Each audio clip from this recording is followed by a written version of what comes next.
বন্ধুসকল, ডিগবৈলৈ আহিছিলোঁ আৰু ভাবিলোঁ আপোনালোকক ডিগবৈ ৱাৰ চিমেট্ৰিৰ বিষয়ে অকণমান জনাওঁ মোৰ ভিডিঅ'ৰ জৰিয়তে।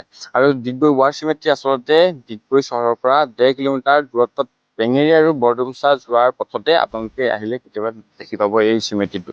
ৱাৰ চিমেট্ৰি আচলতে সৈনিকসকলৰ মৃত্যু যেতিয়া হৈছিল তেওঁলোকৰ সমাধি ক্ষেত্ৰ।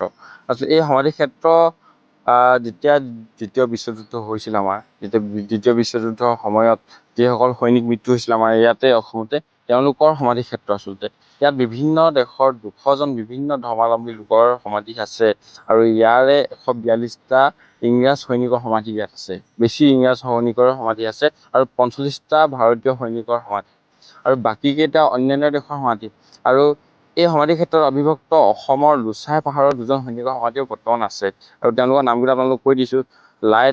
লাইথুমা লোচাই আৰু লালা বুলি জনা যায় আৰু বিশেষকৈ কিতাপত পোৱা মতে মই। আৰু পোনপ্ৰথমে প্ৰথম যেতিয়া নেকি এই সমাধি ক্ষেত্ৰখন ইয়াত পতা হৈছিল তেতিয়া পাতোতে এই এঢলীয়া আছিল, পাহাৰৰ এঢলীয়া আছিল আৰু 1950 চনত যেতিয়া ভূমিকম্প হৈছিল আৰু ভূমিকম্প হোৱাৰ ফলতে প্ৰবল বৰষুণ হৈছিল আৰু তেতিয়া ভূমিস্খলনৰ ফলত এই সমতল হৈ গ'ল এই সমাধি ক্ষেত্ৰখন।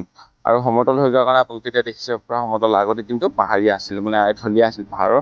এতিয়া খুব ধুনীয়া দেখিছে, ধুনীয়াকৈ সজাই ৰাখিছে আৰু বিশেষকৈ এই যে সজাই ৰাখিছে খুব ধুনীয়া সেউজীয়া হৈ আছে। আৰু এই সেউজীয়া হৈ থকা কাৰণ এই যে তত্ত্বাৱধান ৰাখিব লাগে ন, এটা নিৰ্দিষ্ট কোনোবাইতো ৰাখিব লাগিব। এই ৰাখিছে ইংলেণ্ডৰ পৰা, কিন্তু আমাৰ অসমৰ নহয়, ইংলেণ্ডৰ পৰা তত্ত্বাৱধান কৰি ৰাখিছে। ইংলেণ্ডৰ য়ৰ্কশ্বায়াৰ কমনৱেলথ ৱাৰ গেমছ কমিশ্যনে কিন্তু এই তত্ত্বাৱধান ৰাখিছে আৰু প্ৰতি বছৰে ইয়াত সৈনিক বাহিনীৰ তৰফৰ পৰা স্মৃতি দিৱস পালন কৰা হয়। আৰু এই যে মাজত দেখিছে ক্ৰছটো, যিটো নেকি ত্যাগৰ ক্ৰছ, ইয়াক ত্যাগৰ ক্ৰছ বুলি কয়। ত্যাগৰ ক্ৰছত যিহেতু যুদ্ধত মৃতসকলক ইয়াত সন্মান প্ৰদান কৰা হয় আৰু লগতে প্ৰতি বছৰে নৱেম্বৰ মাহৰ প্ৰথম দেওবাৰে ইয়াত স্মৃতি দিৱস হিচাপে পালন কৰা হয়। আৰু আপোনালোকে কেতিয়াবা ইয়ালৈ আহিলে সোমাব পাৰিব। ডিগবৈ আহিলে বেছি দূৰ নহয়, 1.5 কিলোমিটাৰ মাত্ৰ। বহুত কথা জানিব পাৰিব। ইয়াতে লিখা আছে যিবিলাক নেকি আপোনালোকৰ চন ক'ৰ হয়, ডিটেইলছ লিখা আছে। এইবিলাকতে আপোনালোকে আহিলে ভালকৈ দেখিব পাব। আৰু ভাবিলোঁ মই মোৰ ভিডিঅ'ৰ জৰিয়তে আপোনালোকক এই সমাধি ক্ষেত্ৰখনৰ বিষয়ে অকণমান আপোনালোকক অৱগত কৰাওঁ।